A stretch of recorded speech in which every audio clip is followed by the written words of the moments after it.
你敢相信吗？就在大家还在讨论全球经济行不行的时候，新加坡上市的扬子江船业已经把钱赚到手软了，整整227亿美金的订单啊，是实打实的美金。就在刚刚过去的2026年第一季度，他们又一口气签下了22艘新船，价值接近10个亿。你可能会说，不就是造船吗？至于这么夸张吗？我告诉你，现在的顶级造船厂，那可不是你想进就能进的。现在的局面是，订单已经排到了2029年，也就是说，你现在下单，对不起，请排队等3年。很多人会问，现在全球经济不是还有很多不确定性吗？为什么这些航运巨头像是不要钱一样，挥舞着钞票疯狂下单？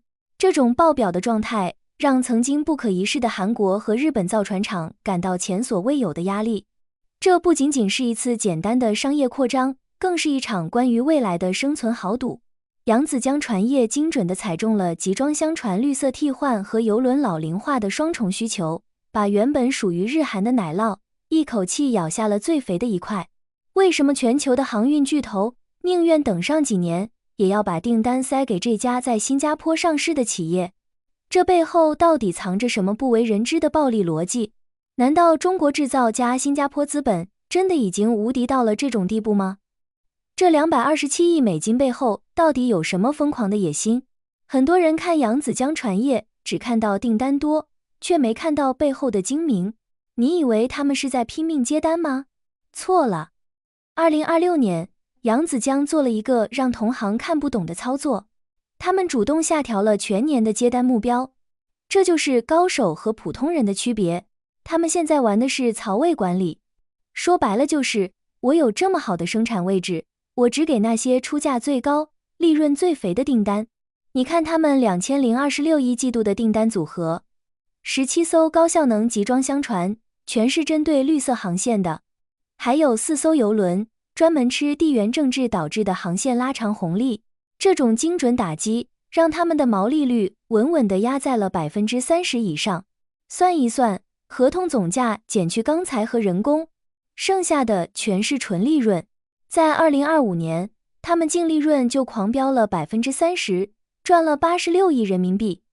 这种赚钱速度，简直就是在海里直接捞钱。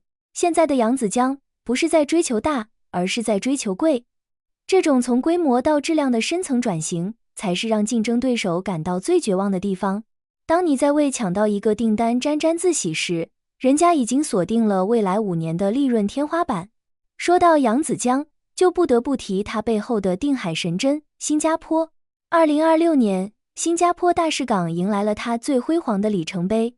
现在的这里根本不像一个港口，更像是一个科幻电影里的未来世界。4个全新的自动化泊位投入使用，总数达到了16个。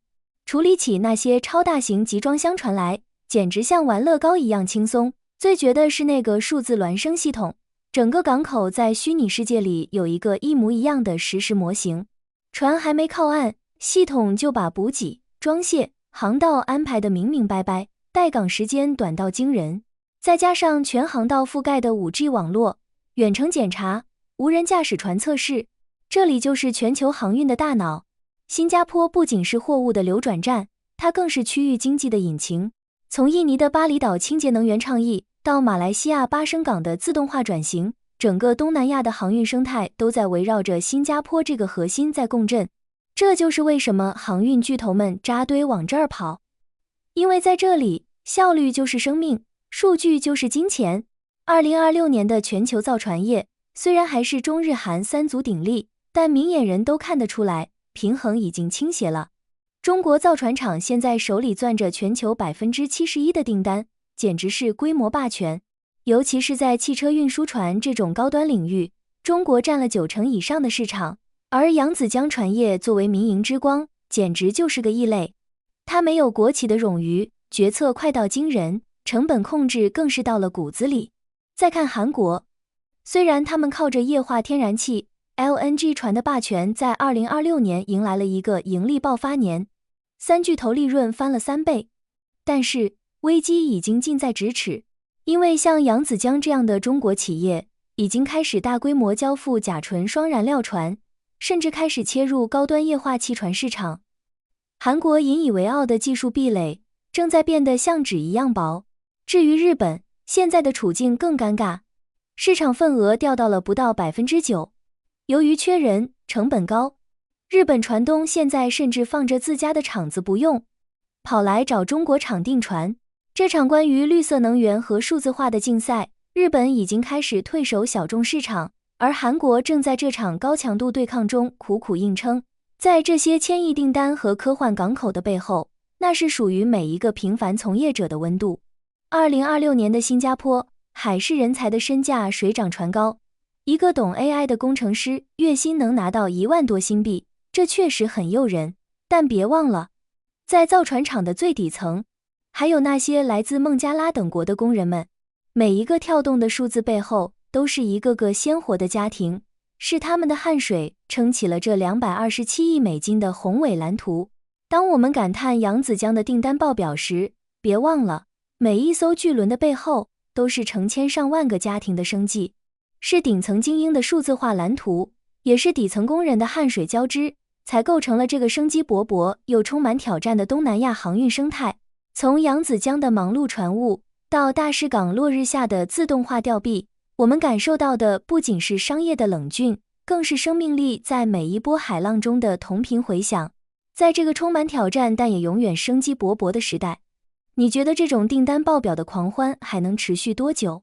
面对日益激烈的竞争，你认为新加坡造船业真正的护城河到底是什么？最后，我们必须冷静下来思考一个问题，这波订单狂潮到底是行业复兴，还是最后的疯狂？